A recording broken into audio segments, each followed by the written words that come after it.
Good evening, ladies and gentlemen, boys and girls around the world. It is once again time for the WADcast, episode number 107. It's the Writers, Actors, Directors Podcast.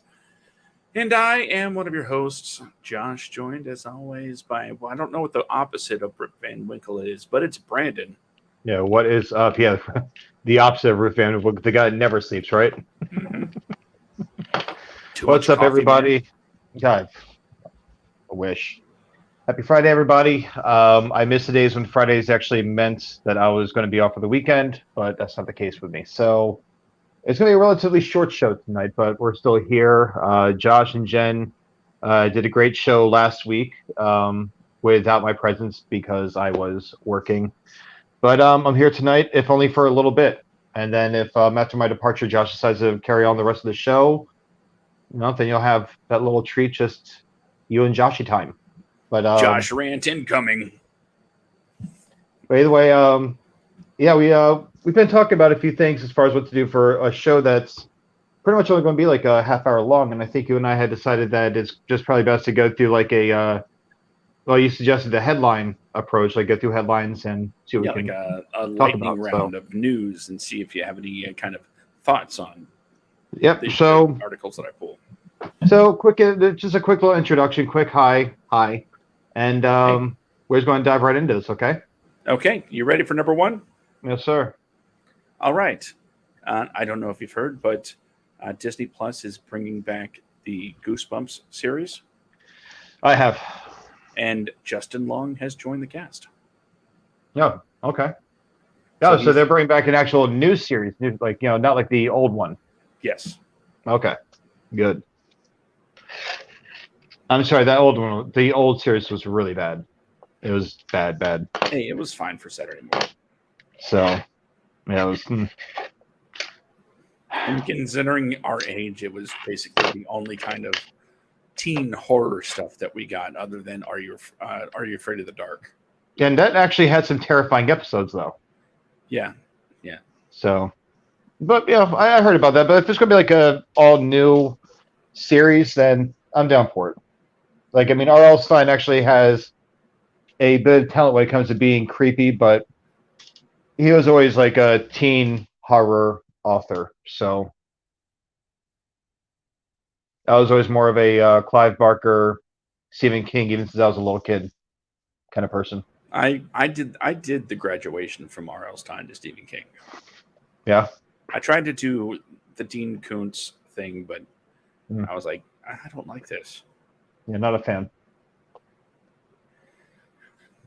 So, next story from Variety. Well, most of these are. And Dan Harmon's new animated series, Crepopolis, which is going to be debuting with Fox, is slated to premiere in 2023. It doesn't have an official date yet, but it's already been renewed for a second season. Yeah, okay. So they're thinking it's promising. And, of course, Dan Harmon has already brought us shows like Community and Rick and Morty. So expect this to kind of, I guess, fall under a similar vein, very irreverent. Yep. No, I'm down for it. I like his work. So I don't know anything about that show, but I'll check it out. But they already renewed it for another season. It's pretty much, he's got a very good track record. So yeah, it hasn't premiered yet, but they're like, we have faith in this, and we're ordering a second season. Yeah. Well, see where it goes.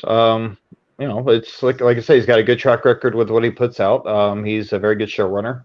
He already has something that's on Hulu right now. That's like another animated series that's on Hulu. I don't remember the name of it, but I saw it when I was going past it. So look forward to seeing that. But are you familiar with the Harley Quinn animated series? Yeah. Well, then you might be interested in knowing that HBO has ordered a Valentine's Day special. It says the special will feature Harley and Ivy celebrating their first Valentine's together, while also revealing how the rest of the ragtag crew spends the gushiest, mushiest, most romantic day of the year. Is that what Valentine's Day is? I guess. The most romantic day of the world, of the year? It seems like a good time to watch Kevin Smith movies to me. Yeah, it's a good time to just forget that it's even Valentine's Day to me. Yeah, I'd be down for that. Like, I actually got Danielle into watching Harley Quinn. So she's not a DC person at all, but when the new season dropped, she started going back through all the older episodes to catch back up and refresh herself with where the show left off. So I'm proud of myself. I'm turning her a little bit, getting her interested in stuff that she usually would not watch. But that's another one I'm down for. That's, I think, one of the beautiful things about being in any kind of relationship, that it works if both of you are like bringing new, not just love and affection. Like you could buy that in Vegas, right? Yeah. But when you have somebody that brings you new content to watch, that's relationship goals. No, yeah. Yep. And yeah, so she tries with me, but I don't really get into stuff that she likes, so can't really get into it. Sometimes it is one-sided. So, all right, next up, Derek Kolstad and Dimitri M. Johnson are teaming to launch the media company Story Kitchen. This story from Joe Otterson. And they're teaming with APA partner Michael Berg to join them as co-founder of a new company, Story Kitchen. According to the article, the company will focus on the creation and amplification of world-building action and non-traditional intellectual property. And it goes on to say, if all the world's a stage, Story Kitchen aims to be the Shakespearean leader in gun fu, popcorn fu, and controller fu. So okay. Imagine a creative group that's dedicated to more John Wick style movies, where it's dedicated to action. And maybe making it the best action movies probably since the 80s, as far as on a regular, consistent diet. Oh, yeah. Yeah. So do you think the world needs more kind of high IQ action movies? I mean, I think it'd be better than having I've never really been a fan of the old ones where they had all the catchphrases and everything else. I never got into those. Oh, so they were really stupid. Like, you're going to go around and, Arnold Schwarzenegger is searching desperately for his daughter. He kills someone. He's got like some quippy little phrase like, hang around, or throws a guy through like a steam pipe and, oh, where's he at? He's like, oh, he's just blowing off some steam. Like, you're looking for your kid. Come on. Commando. Yep. The young Alyssa Milano. But I still love that movie. And then they did that with the Expendables. They all had their little taglines and whatnot. Mm-hmm. Or their that was own basically little quips. 80s action movie, the movie. Yeah, I know. That was like, hey, we're retired action heroes, so let's go ahead and come back together and do our thing. It worked 3 times. Yeah. Why did it work? Because we talked about this on the WADcast before, under the premise of know your audience. These guys knew who they were marketing to, and they just went for it. Yep. It doesn't marketing have to a bunch of like 65-year-old men that are completely out of shape now. They're like, I could do that too. Guys that take their kids like, these guys were the men back in the day. Jason Statham in his little priest outfit. I now pronounce you husband and knife, and he kills everyone with a knife. Like, come on, man, it's so stupid. Because it wasn't even original. They named Jean-Claude Van Damme's character in the sequel Villain. Villain. He's the villain of the movie. They named him Villain. Like, you guys just aren't really trying here, huh? Coming from the Academy Award-winning, was it Academy Award-nominated writer of Rocky? Yep. Stallone's had a tiny bit of a, but again, it's not about writing for awards. It's not about writing for the masses so much. It's just I know the target demographic. They want something stupid, and there is a place for that. in entertainment. No, I know. I can never write that, but it's, yeah.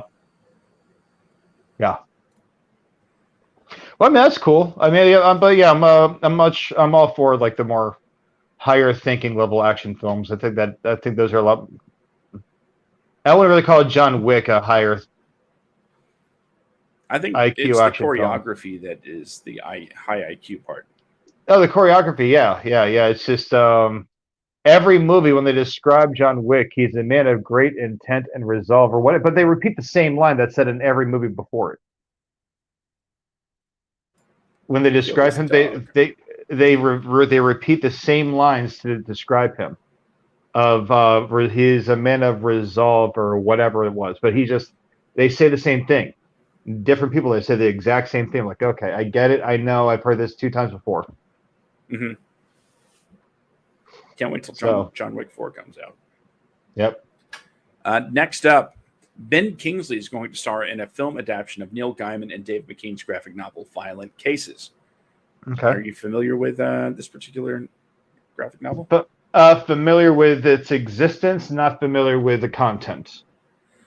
Well, it says here, Violent Cases is a journey into the mind of Neil Gaiman as a famous author recounts fragmented childhood memories and visits to an osteopath who once worked for Al Capone, weaving a dark and twisting tale about stories, our memory, violence, and the ways we can't escape our past.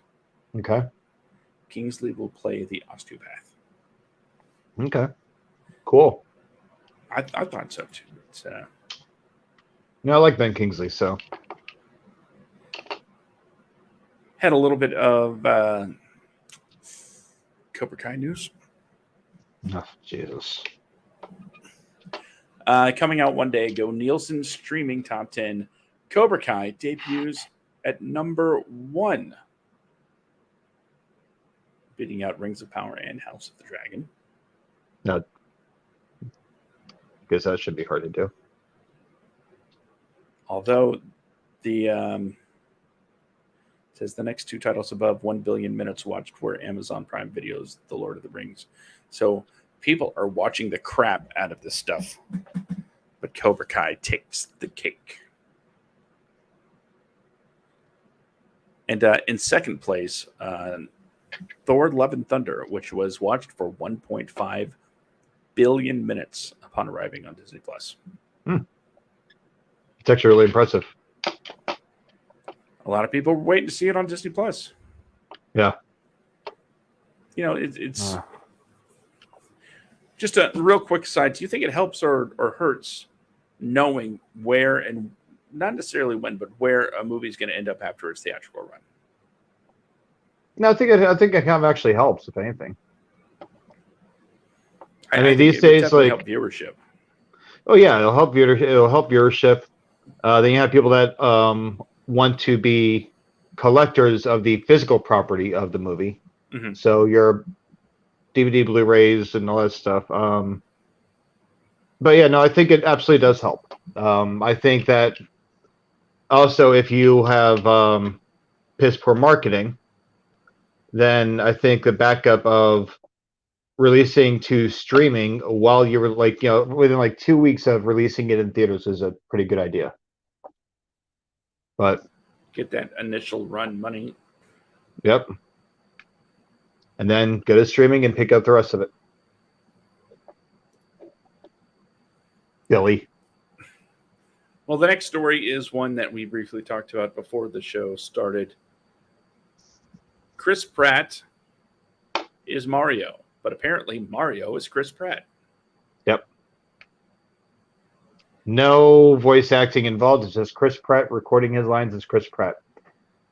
I think in Movie Addiction, I actually said it myself, where it's like the director is like, okay, Chris, remember, this is a cultural icon. Think of the voice they've heard on every video game since 1996. It's a me, Mario. Just like think about that voice. Think about what this character is doing. Now go. And Chris Pratt just reads the lines like Chris Pratt. Director's like, perfect.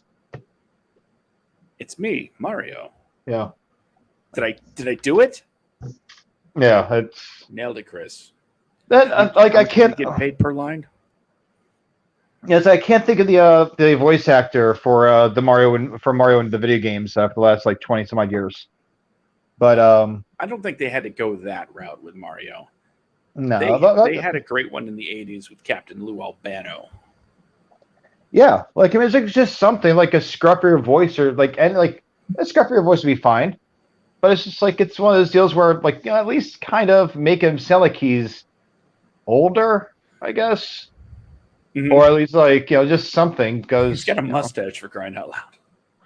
But Chris Pratt, I know that Chris Pratt is in his mid-40s, right? But his voice, he still has like that young man's kind of voice. Hey guys, so I'm Star-Lord, Andy Dwyer.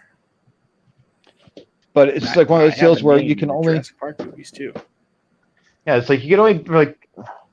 I don't think he really has now. Like Jack Black with Bowser, I think he did a great job. I've been hearing that. You haven't seen the trailer yet? I have not watched the trailer yet. Oh God, it's hysterical. Do me a favor, pull up YouTube really quick. I want to see your reaction when, since I'm going to be going to work. I know we have other things to talk about. We'll do about like 2 or 3 more after we're done with this. But go on YouTube and watch the trailer, and I'll wait for you. I want to see your face when you watch it. Live reaction. Super Mario Brothers movie trailer. Naturally, I can't play it on the show because copyright. Here we go. It's 2 minutes 35 seconds long. Fireball. Yep. More fireballs. I'll be right back. See how he's going to watch the reaction. Oh, nice. Is that the airship? It looks like a floating island. I think I'd rather have the airship.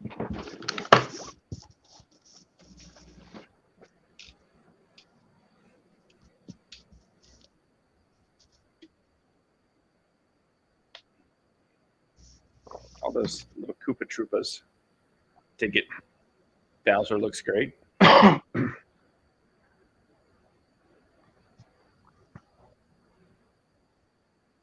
Jack Black, nice. Yep.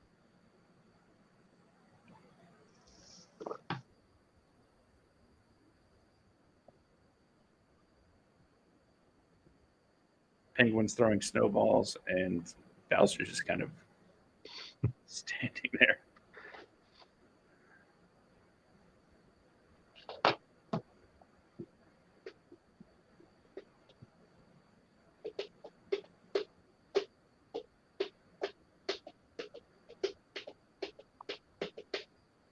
Fire breathing, destroying the castle.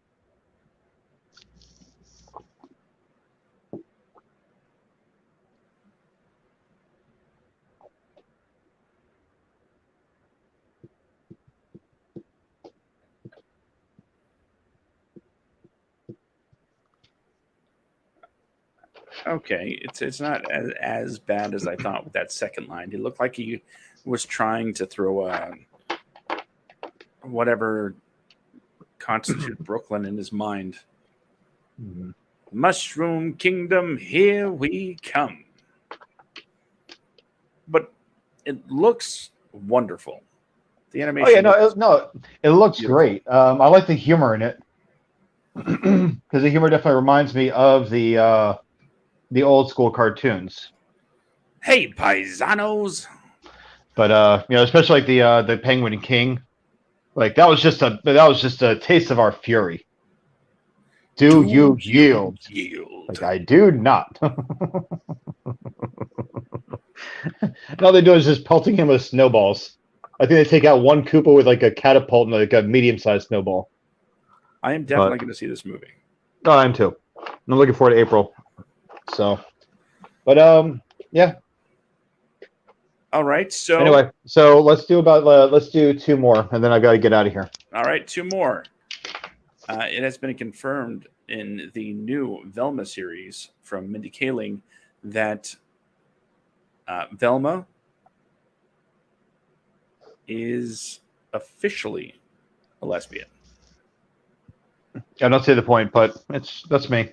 And it's what we knew all along. Huh? It's basically what we knew all along, right? Well, a character's sexuality, like in a cartoon, it doesn't. I don't. It. We don't know if there's a point with a to love it interest or not. Well, if there's a point to it, it's whatever. I don't really care. But if it's just to reach out, it's like look at Shaggy now. I'm like, come on, guys. Like, is there a point behind this? Other than just revamping and like rebranding it, like just come on. And just stuff like that just drives me crazy. I have to see like a legitimate reason as to why that's even done. Well, I think as far as being lesbian goes, it's just confirming what everybody's thought for years. I guess the Shaggy thing, I no idea where that came from. Yeah, I think it's stupid, but it's I don't know. Honestly, like it should always like, as long as he can do it, it should be a Matthew Lillard role, not just because he's been doing it for so long, but because he genuinely cares about that character. He looks at Shaggy the same way that Robert Downey Jr. looked at Iron Man, or the way that Hugh Jackman looked at Wolverine. They love playing those characters. Like, I mean, they have like the fan base for those characters and everything else. Like, they have the love. Johnny Depp with Jack Sparrow. So, I don't know. Will Forte did a shit job with Shaggy. It was bad. But, So, like, really, the whole Velma thing, I'm indifferent. 100%. Fair enough. Okay, I have. I'm trying to narrow it down. Okay, I've narrowed it down to 3. One's about a reboot, one's about strippers, and one's about an old story that's getting an update. Well, hell, let's just go balls along. Go to the strippers. What's up with the strippers? All right, strippers at North Hollywood Club will vote on unionization with actors' equity. Dancers at a topless bar in North Hollywood have received approval from the National Labor Relations Board for a union recognition election, a move officials said can make them the only strippers in the United States represented by a union, according to the decision obtained today. If workers choose to be represented by a union and the NLRB certifies the election results, the Star Garden Dancers Bargain Unit could be affiliated with Actors Equity Association, the National Labor Union representing more than 51,000 professional actors and stage managers employed in live theater.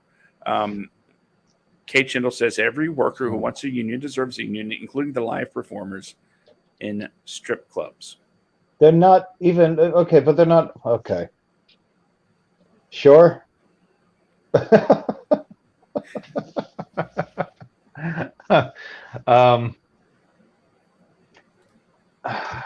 guess they're acting like they're interested in men when the men they're dancing for. But okay. Then I'm going to cheat and go ahead and do just 2 shots.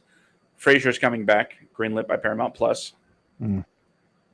And finally, remember Rust? The Alan Baldwin film? Rust. Oh, yeah, yes. It is set to resume production in January after producers have settled with the estate of Helena Hutchins. Okay, so Rust is coming back then.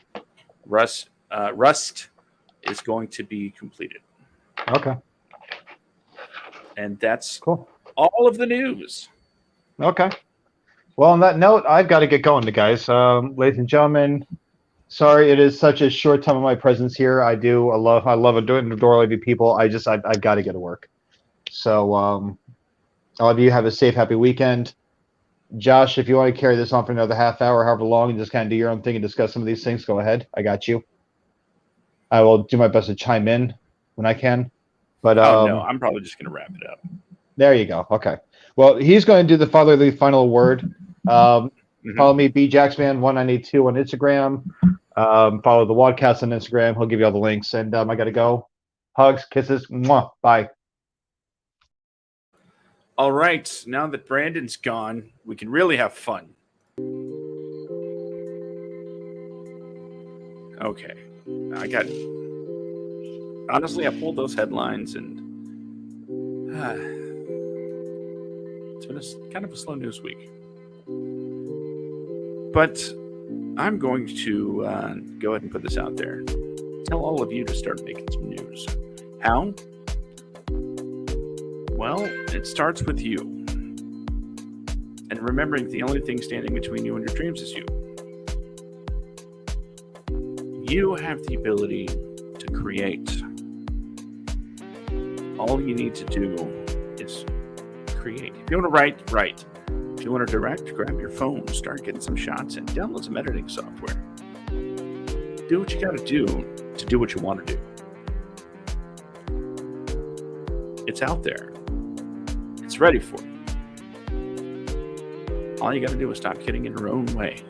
Stop making excuses. And just do it. Hope Nike doesn't sue me. Anyway, thank you all for joining us for this short episode of the WADcast, episode number 107. This has been the Writers, Actors, Director podcast. Next week, we'll be back with episode number 108. Before then, though, Wednesday nights at 8:30 p.m. Eastern, 5:30 Pacific, it is 10-1, and next week it's all about costumes. That's right, our favorite costumes from movies. So we're going to count down the movies that have our favorite costumes in it.